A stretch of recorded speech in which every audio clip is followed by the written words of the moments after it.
Bonjour Éric Ciotti. Bonjour. Et bienvenue à la grande interview sur Merci. CNews et Europe 1. Vous êtes le président des Droites pour la République, député des Alpes-Maritimes. Tout à l'heure, Monsieur Ciotti, se tiendra un conseil interministériel de l'immigration avec notamment pour objectif de voir ce que peut faire la France face au régime algérien. Le Premier ministre promet des décisions. Le ministre de l'Intérieur ne cesse d'appeler au bras de fer avec Alger. Et on a appris hier, selon le ministre des Affaires étrangères, que déjà la France interdit d'entrer plusieurs dignitaires algériens. Est-ce que vous voyez là, Éric Ciotti, un sursaut, une réaction salutaire? Attendons de voir les conclusions de cette énième comité. Dès qu'il y a un problème, le gouvernement ou le président de la République convoque un comité. Nous, ce que nous attendons, c'est des actes. Et moi, ce que j'attends de cette réunion, c'est enfin du courage.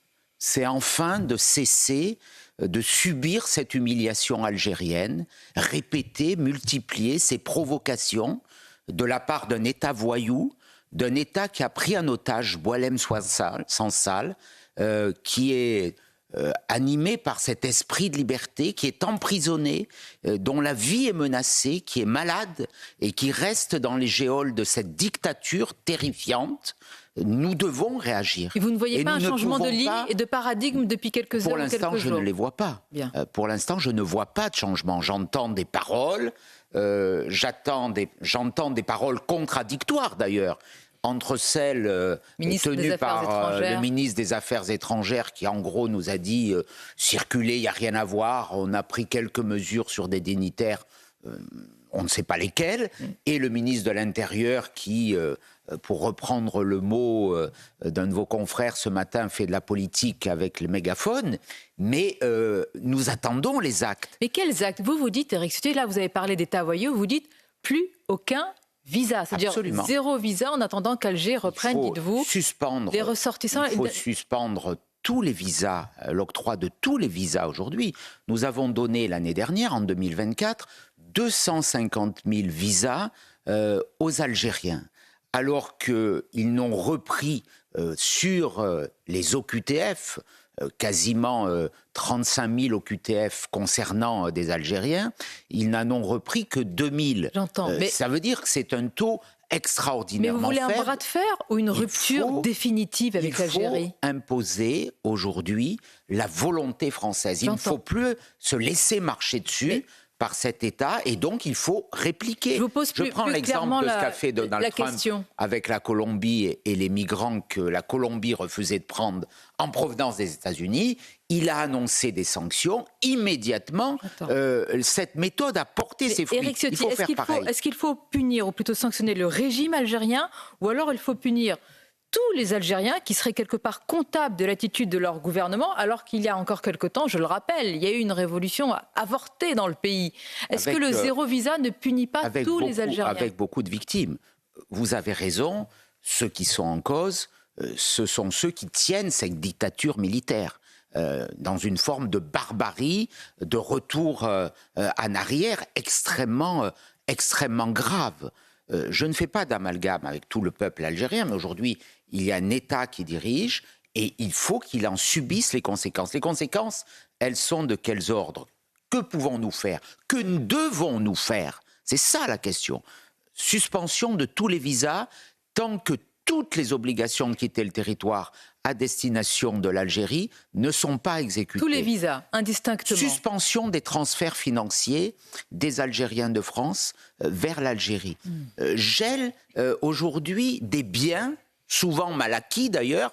Il y a eu des procès, ce qu'on appelait les biens mal acquis à l'égard de dirigeants africains. On n'a jamais osé toucher les dirigeants algériens. Pourtant, il y aurait beaucoup à faire. Pourquoi, selon vous? Et à regarder. Expliquez-nous pourquoi. Parce qu'il y a une peur. Parce qu'il y a aussi cette forme de culpabilité devant l'histoire, dont M. Apathy, hier, dans un propos extraordinairement scandaleux, a été finalement l'exégèse, puisqu'il comparait la France en Algérie au nazisme. La colonisation française. Il a convoqué l'image d'Oradour sur Vous avez réagi sur X. C'est une infamie. Mais ce sentiment, il a été partagé par d'autres qui nous dirigent. Vous avez dit, je croyais que Bruno Retailleau avait expulsé tous les influenceurs algériens, mais visiblement, il y en a encore un sur une chaîne de radio. Ça veut dire que vous le comparez à un propagandiste de haine aujourd'hui algérien? Monsieur Apathy a repris mot pour mot la propagande du gouvernement algérien et du président algérien. C'est exactement les mêmes termes. C'est extrêmement grave. J'aimerais d'ailleurs que l'ARCOM réagisse à de tels propos. Éric Ciotti, on a appris par ailleurs, selon les informations du journal Marianne, que des visas ont été accordés à des imams algériens. Pourquoi? Parce qu'il y a la période de Ramadan qui va débuter et donc ce sont des récitateurs. Ils viennent pour évidemment la prière dans quelques jours. Comment vous réagissez? Est-ce que vous estimez que c'est un double discours du gouvernement ou est-ce que vous dites ça, c'est la liberté religieuse? Bien sûr, c'est un double discours. Ça montre aussi que on a des paroles fortes, et notamment le ministre de l'Intérieur, mais des actes très faibles. C'est une forme de lâcheté. Et puis, j'ai vu... lâcheté? Vous savez, j'ai regardé un peu, parce que nous étions intervenus à LR, lorsque j'étais président des Républicains, notamment avec Bruno Retailleau, contre ces imams qui, à l'époque, étaient détachés. J'ai retrouvé un tweet de Bruno Retailleau qui attaquait, c'était à l'époque M. Castaner, qui était ministre de l'Intérieur, sur ce sujet. Et hier, il justifie en disant que ces imams étrangers vont participer à l'intégration des musulmans à la communauté musulmane. Mais comment pouvoir participer à l'intégration à la communauté nationale, ce que nous souhaitons tous, naturellement, avec des imams venus de l'étranger? Attendez, je vous pose la question. C'est une erreur profonde. J'entends. Et je la conteste violemment. Est-ce que ce ne sont pas deux dossiers différents? Est-ce qu'il n'y a pas un risque, c'est une question que je vous pose, de vouloir punir tout le monde au nom du régime algérien aujourd'hui, y compris les musulmans de France? Ce n'est pas une punition que d'éviter qu'il y ait une propagande étrangère avec des imams dont nous ne connaissons pas l'origine idéologique et qui sont souvent et qui sont systématiquement sous l'influence du régime algérien, au cœur d'une crise, de les accepter pour venir faire des prêches dans les mosquées en France. C'est pour moi une aberration et c'est une contradiction. Mais cette contradiction, elle est au cœur de ce qui fait la faiblesse de ce pouvoir, de ce gouvernement. Il est traversé de contradictions permanentes. Il dit tout et son contraire. Ses ministres s'opposent en permanence. Le Premier ministre ne tranche pas. Et on nous renvoie sur la question de l'Algérie à M. Macron, vous nous dites... qui le premier... Rappelez-vous, à parler de crimes contre l'humanité. Mais aujourd'hui, vous nous C'était dites ça le péché originel. qu'à l'issue de ce conseil interministériel, vous pensez que la ligne de Bruno Retailleau, qui est malgré tout, malgré ce que vous dites, la même que la vôtre, ne gagnera pas? Je ne crois pas qu'elle gagnera, parce que ce gouvernement, il est marqué par l'impuissance, il est marqué par le en même temps. C'est une alliance avec les macronistes qui ont mis le pays dans cet état. Pour le vrai changement, c'est celui que nous prenons, c'est celui que nous portons avec une vraie alternance à droite, pas avec ce bricolage, avec désormais le soutien du Parti socialiste. Nous allons en parler, mais d'abord dans l'actualité, Éric Ciotti, il y a quand même, j'allais dire, des motifs pour se réjouir, mais soyons prudents parce que les scènes hier entourant l'arrivée de Mohamed Amra ont pu choquer avec une nuée de caméras et de micros, ce sourire narquois, cette réponse quand il dit je vais quand même pas... Vous avez été choqué? J'ai été choqué d'abord. Je vais quand même pas pleurer alors qu'on lui dit... J'ai été choqué de ce transfert devant les caméras. C'était pas en France, objectivement. Bien sûr. Mais cette morgue, ce sourire, j'ai pensé aux 2 agents pénitentiaires qui ont été assassinés, aux 3 autres qui ont été blessés. Et ça veut dire que ces personnes, quelque part, n'ont peur de rien, qu'elles défient l'autorité de la République et qu'elles se disent qu'elles sont plus fortes, qu'elles ont droit à tout. Avoir diffusé ces images, en tout cas, et les avoir laissées capter, m'a profondément choqué. Je trouve que c'est particulièrement scandaleux. Face à cette défiance, Éric Ciotti, le ministre de l'Intérieur, Bruno Retailleau, a souligné, je cite, la mobilisation et félicité la mobilisation des services de son ministère, les enquêteurs plus largement. Et il a eu cette phrase, plus aucun narco-criminel ne sera plus en sécurité où il se cache. D'abord, est-ce que vous félicitez évidemment nos services et est-ce que cette phrase montre une fermeté, on a des services de police judiciaire exceptionnels. On a des services de police en général très courageux. Mais nos enquêteurs sont exceptionnels. Et d'ailleurs, ces procédures d'enquête qu'ils ont utilisées pour rechercher, pour retrouver Amra, dans un cas extraordinairement grave, qui a choqué toute la France, on devrait les faire diffuser à toute la délinquance. Il faut redonner à la filière d'investigation, à nos enquêteurs, les moyens de travailler, y compris en termes de rémunération, parce qu'ils font un travail exceptionnel. Il manque aujourd'hui beaucoup d'enquêteurs. Dans une affaire comme ça, plusieurs centaines de policiers ont été mobilisés, mais au quotidien. Parce moi, que je le vois, considéré comme l'ennemi public numéro un, je le selon vois dans ma l'expression. ville, à Nice, il manque des effectifs d'enquêteurs. Il manque des effectifs de police judiciaire partout parce qu'ils font un travail courageux et ils n'en bénéficient pas des Certains fruits. vous diraient qu'en d'autres temps, ils ont été limités. Oui, mais c'était une erreur. Que ça soit hier ou aujourd'hui, ceux qui ont limité les effectifs de police ont fait une erreur. Et d'ailleurs, aujourd'hui, contrairement à ce qui se dit, les effectifs diminuent. Les effectifs diminuent. Moi, je discutais hier avec un patron du renseignement intérieur qui me disait que sur son territoire, il perdait une dizaine d'agents au cœur de la menace terroriste. Donc, la réalité, elle est là aussi. Et il y a souvent un écart entre les discours et les actes. Eh bien justement, cet écart, selon votre allié, le Rassemblement national, il est symbolisé par Bruno Retailleau et le RN, il est vrai, vise vertement le premier flic de France. Je sais que vous connaissez l'homme, je sais que vous appréciez ses convictions. Comment vous, aujourd'hui, eh bien, vous appréciez les critiques vis-à-vis de Bruno Retailleau? Est-ce qu'il y a une forme d'inquiétude au sein du RN pour le cibler autant? Nous, ce qui nous importe, je dis nous, dans l'alliance que nous formons, que j'ai voulu former, pour porter une alternance à droite, qui est la seule qui, pour moi, peut changer le pays. Nous allons y venir. Peut faire cette révolution dont la France a besoin, alors qu'elle sombre. Et on le voit dans tous les domaines. Sur le ministre de l'Intérieur. Bruno Retailleau, ce que je lui reproche, on a sans doute les mêmes convictions. On a souvent œuvré ensemble. Mais aujourd'hui, il est prisonnier, otage même, d'un gouvernement. Les mots sont forts. Oui, otage du macronisme. Otage du macronisme.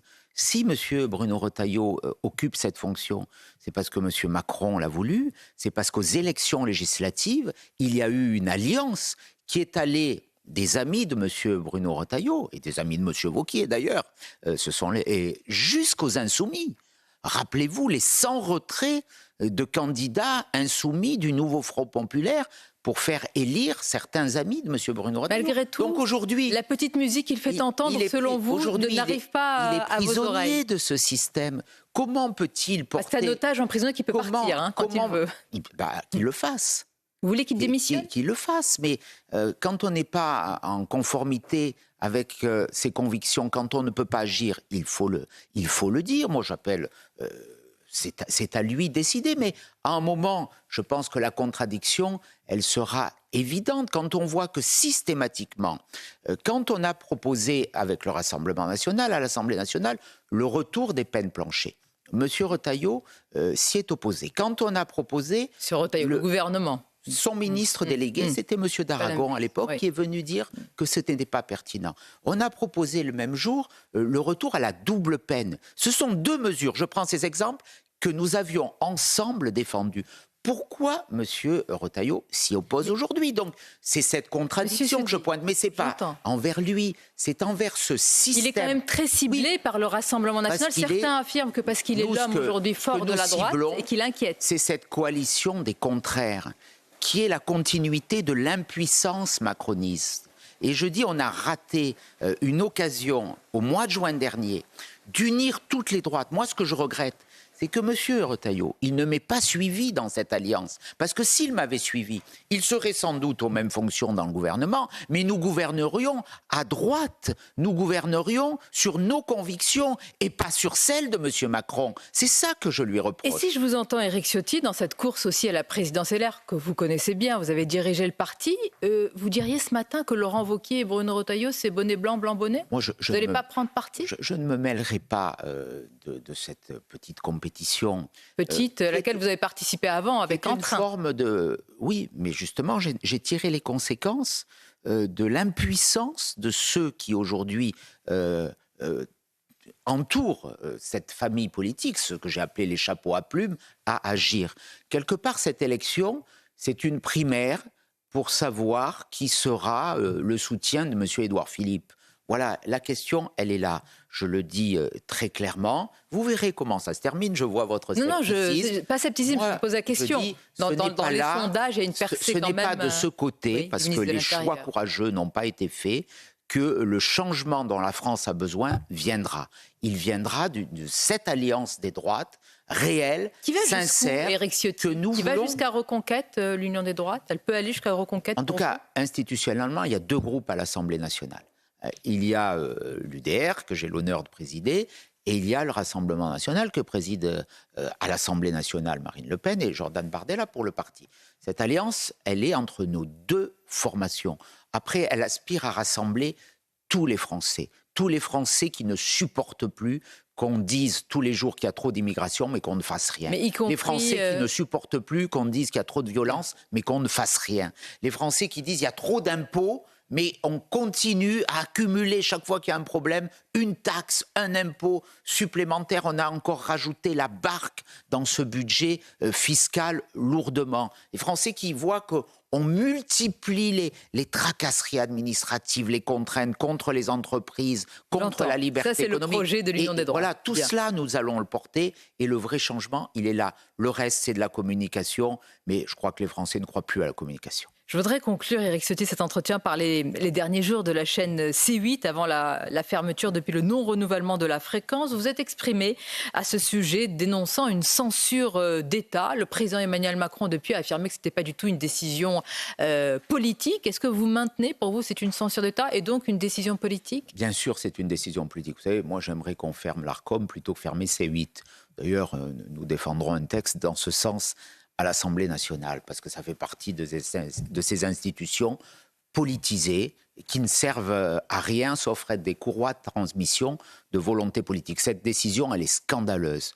C8, c'était la chaîne de la TNT, avec CNews, la plus populaire, la plus suivie, aimée des Français. Et on prive des millions de Français de leur chaîne préférée parce qu'un petit cénacle a obéi à des instructions politiques pour sanctionner un groupe de médias, parce qu'il est considéré comme mal pensant. Voilà, c'est le problème français. On a une petite caste qui dit aux Français ce qu'ils doivent regarder, ce qu'ils doivent penser, et ils aimeraient leur dire ce qu'ils doivent voter. Eh bien, la réaction, elle sera dans le vote pour balayer tous ceux qui aujourd'hui entretiennent ce système et quelque part portent atteinte à la démocratie. Parce que quand on ferme une chaîne de télé, on n'est plus vraiment dans une démocratie. Merci Éric Ciotti, c'était votre grande interview. Je vous souhaite une bonne journée. Merci.